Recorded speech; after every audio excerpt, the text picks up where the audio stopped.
2 October रोजी सगळंच उघड होणार. महाराष्ट्र एप्स्टीन फाइल्स ओपन होणार.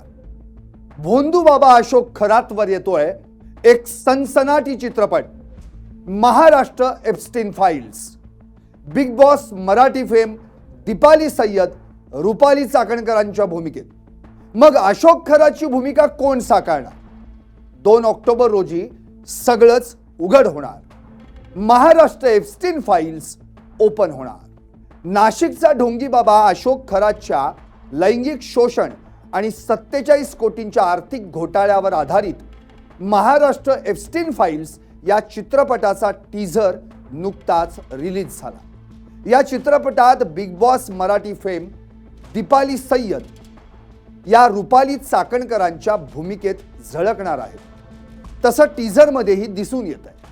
पण भोंदूगिरीच्या नावाखाली पीडितांवर अत्याचार करून कोटींचा आर्थिक घोटाळा केल्याप्रकरणी कोठडीत असलेल्या खरात बाबाची भूमिका करताय तरी कोण, याची उत्सुकता मात्र सर्वांनाच लागून राहिली आहे. टीझरमध्ये देखील याबाबत कमालीची गुप्तता पाळण्यात आली आहे. ऐन गांधी जयंती दिनी म्हणजे 2 ऑक्टोबरला प्रदर्शित होणाऱ्या या चित्रपटात काय दाखवलं जाणार आहे आणि 1 मिनिट 9 सेकंदांच्या या टीझरमध्ये काय दाखवण्यात आलंय, पाहुयात यावरचा हा special report. Maharashtra Epstein files, कुणाचं सिक्रेट होणार ओपन? सय्यद झाल्या चाकणकर, मग खराच्या भूमिकेत कोण? नमस्कार, मी संदीप आणि तुम्ही पाहताय LS मराठी. नाशिकचा भोंदू बाबा अशोक खरातनं अंधश्रद्धेच्या नावाखाली अनेक महिलांचं लैंगिक शोषण आणि फसवणूक केल्याचं उघड झालं आणि मग सारा महाराष्ट्र हादरला. या खरातला अनेक राजकीय नेते मंडळी भेटायला गेल्याचे फोटो आणि व्हिडिओ देखील समोर आले होते. खरातचं पाद्यपूजन करतानाचे, त्याच्या डोक्यावर छत्री धरल्याचे, रुपाली चाकणकरांचे खरात सोबतचे काही फोटो आणि व्हिडिओ देखील सोशल मीडियावर व्हायरल झाले होते. संपूर्ण महाराष्ट्राला हादरवून सोडणाऱ्या या प्रकरणावर आता महाराष्ट्र एप्स्टीन फाइल्स नावाचा चित्रपट येतोय.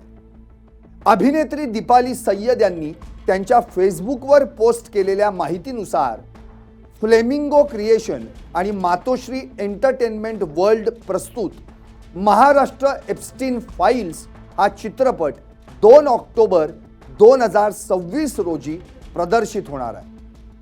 स्वरूप सावंत हे या चित्रपटाचे दिग्दर्शक आहेत, तर देवेंद्र भट, सूर्यकांत भुंडे आणि प्रशांत कदमपुरे हे निर्माते आहेत. आता ज्यांनी टीझर पाहिलाय त्यांचं ठीक आहे, पण ज्यांनी पाहिला नाहीये त्यांच्यासाठी या टीझरमध्ये नेमकं आहे तरी काय सांग. सुरुवातीला एक भव्य दिव्य असा महाल किंवा वास्तू दिसते. त्या वास्तूच्या अवतीभोवती अनेक महिला आणि पुरुष कुणाच्या तरी स्वागतासाठी उभे राहिलेले दिसतात. तितक्यात त्या वास्तूसमोर पांढऱ्या रंगाची एक कोरी चकचकीत आलिशान कार येऊन थांबते. सर्व उपस्थितांच्या नजरा त्या कारमधून उतरणाऱ्या व्यक्तीकडे वळतात. कार थांबल्याचं पाहून कुणीतरी एक सेवक हातातली छत्री उघडू लागतो, तर त्याच ठिकाणी उपस्थित असलेल्या रुपाली चाकणकरांच्या भूमिकेतील दीपाली सय्यद कारचं दार उघडण्यासाठी स्वतःहून पुढे सरसावतात. अशोक खराच्या भूमिकेत असलेला अभिनेता कारमधून खाली उतरतो, पण तो पाठमोरा असल्यानं त्याचा चेहरा दिसून येत नाही. मग तो कारमधून उतरल्याचं पाहताच रुपाली चाकणकरांच्या भूमिकेत असलेल्या दीपाली सय्यद त्या सेवकाच्या हातातली छत्री स्वतःकडे घेऊन अशोक खराच्या भूमिकेत असलेल्या अभिनेत्याच्या डोक्यावर धरतात आणि त्याच्यासोबत चालू लागतात. नंतर तो पुढे चालत राहतो आणि उपस्थित लोक त्याच्यावर फुलांचा वर्षाव करतात. या टीझरमध्ये अगदी शेवटी अभिनेते उदय टिकेकर यांची झलक देखील पाहायला मिळते आणि मग चित्रपटाचं नाव झळकतं, महाराष्ट्र एप्स्टीन फाइल्स. दीपाली सय्यद यांनी हा टीझर पोस्ट करताना आपल्या फेसबुक पोस्टमध्ये काय म्हटलंय तेही सांगते. सय्यद म्हणतात, बहुचर्चित महाराष्ट्र एप्स्टीन फाईल्स मधली एक अशी व्यक्तिरेखा जिच्या भोवती प्रश्न जास्त उत्तर कमी साकारत आहे अभिनेत्री दीपाली भोसले सय्यद। 2 ऑक्टोबर रोजी सगळंच उघड होणार जेव्हा महाराष्ट्र एप्स्टीन फाईल्स ओपन होणार। या चित्रपटाचा टीझर प्रदर्शित झाल्यानंतर त्यांनी एका वृत्तवाहिनीला दिलेल्या माहितीनुसार त्या काय म्हणाल्या हेही सांगतो। सय्यद म्हणाल्या, चित्रपटाचं शूटिंग नुकतंच सुरू झालंय, टीझरलाही चांगला प्रतिसाद मिळतोय। चित्रपटाचं शूटिंग वेगवेगळ्या लोकेशनवर सुरू असून काम करायला मजा येते। खऱ्या घडलेल्या गोष्टीवरचा हा चित्रपट असल्यानं लोकांपर्यंत सत्य पोहोचवण्याचा आणि भोंदू बाबांविषयी जागरूक करण्यासाठीचा हा एक प्रयत्न आहे। या चित्रपटात त्या साकारत असलेल्या रुपाली चाकणकरांच्या भूमिकेबद्दलही त्यांनी माहिती दिली, विशेषतः लुक बद्दल। त्या म्हणाल्या, मी आधी रुपाली चाकणकरांचा लुक पाहिला की तो कशा पद्धतीनं करायला पाहिजे। यासाठी माझी एक टीम आहे। या टीमनं त्यांच्याविषयीचा सगळा रिसर्च केला।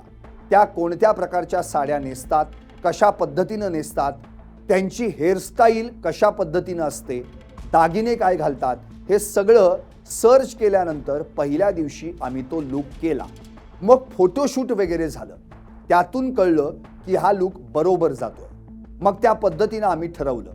टीझर पाहिल्यानंतर अनेकांना तो लुक आवडला आणि अनेक जण हा लुक सेम आल्याचा सांगत आहेत, असं दीपाली सय्यद म्हणाले। सर्वात महत्त्वाचं म्हणजे तुम्ही हा लुक रुपाली चाकणकरांना बघायला पाठवणार का, असं विचारल्यानंतर त्यांनी दिलेलं उत्तर होतं, अजून तरी पाठवलेला नाही, पण मी पाठवेन आणि बघायला सांगेन की लुक कसा झालाय।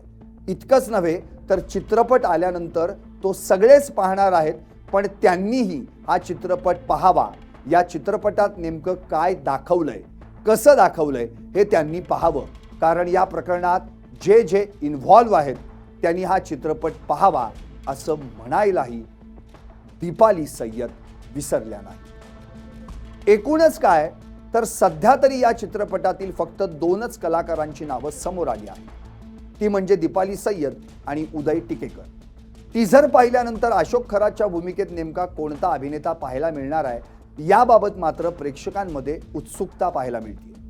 थोडक्यात या चित्रपटाच्या नावासोबत दिलेल्या टॅगलाईन प्रमाणे खरंच सगळं उघड होणार की टीझरमध्ये दाखवण्यात आलेल्या अशोक खरातच्या पाठमोऱ्या लुक प्रमाणे प्रेक्षकही या चित्रपटाकडे पाठ फिरवणार, हे येत्या 2 ऑक्टोबरला समजणार। महाराष्ट्र एप्स्टीन फाईल्स येत्या 2 ऑक्टोबरला सगळंच उघड होणार। महाराष्ट्र एप्स्टीन फाईल्स कुणाचं सिक्रेट होणार ओपन?